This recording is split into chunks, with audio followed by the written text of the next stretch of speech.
수탉의 첫 번째 소리를 듣고 깨어나야 한다. 그러므로 깨어 있으라. 집주인이 언제 올는지, 혹 저물 때일는지, 밤중일는지, 닭 울 때일는지, 새벽일는지 너희가 알지 못함이라. 그가 호련히 와서 너희가 자는 것을 보지 않도록 하라. 로마는 경계 근무를 위해 밤 시간을 넷으로 구분하였다. 저녁 9시, 한밤중 12시, 닭 울 때 3시, 동틀 새벽녘 6시.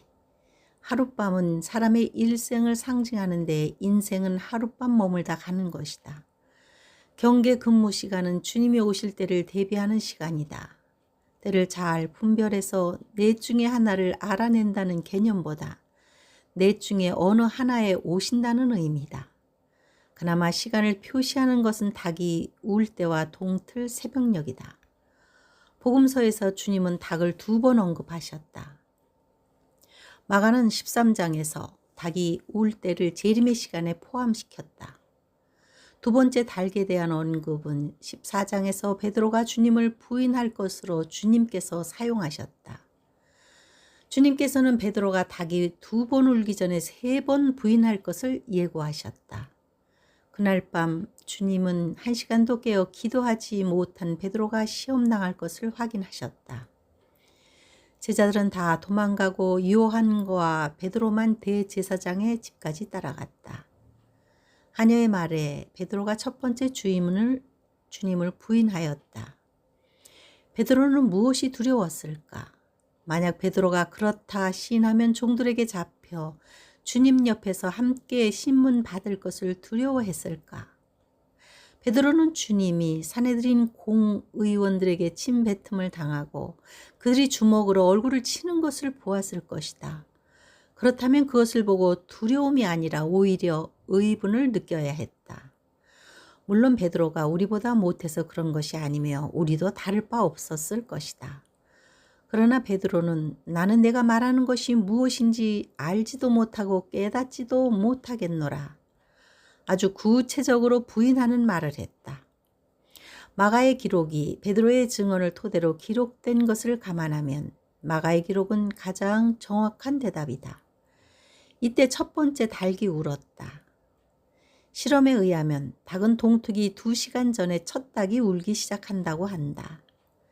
서기 30년경 6월절은 4월 초이므로 3, 4시경에 첫 닭이 울었을 것이다.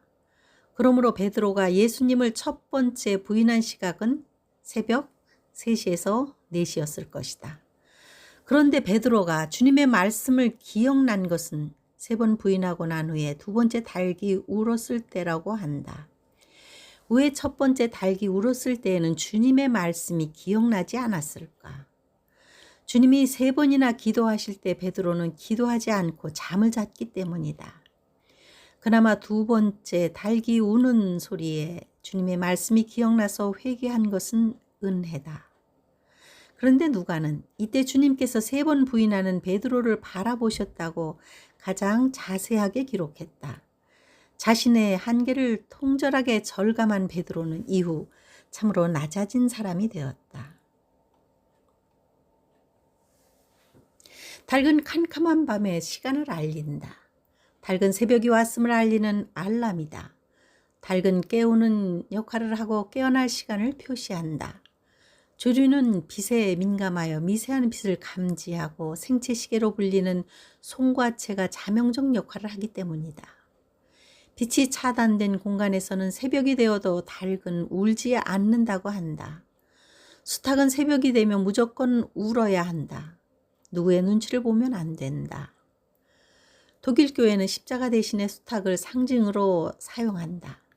수탉은 베드로가 예수님을 3번 부인한 후 경각심과 인간의 나약함을 표현한 것이다.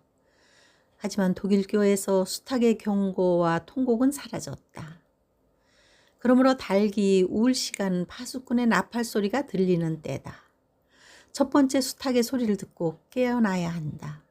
깨어난다는 의미는 본문에 따르며 시험에 들지 않게 기도하는 일이다. 두 번째 수탉의 소리는 이미 늦었다는 신호다. 기도하지 않으면 첫 닭이 울 때 깨어나지 못할 것이다. 초림에 어수선한 마지막 밤에 운 수탉과 재림의 밤에 울 수탉이 연결되고 있다.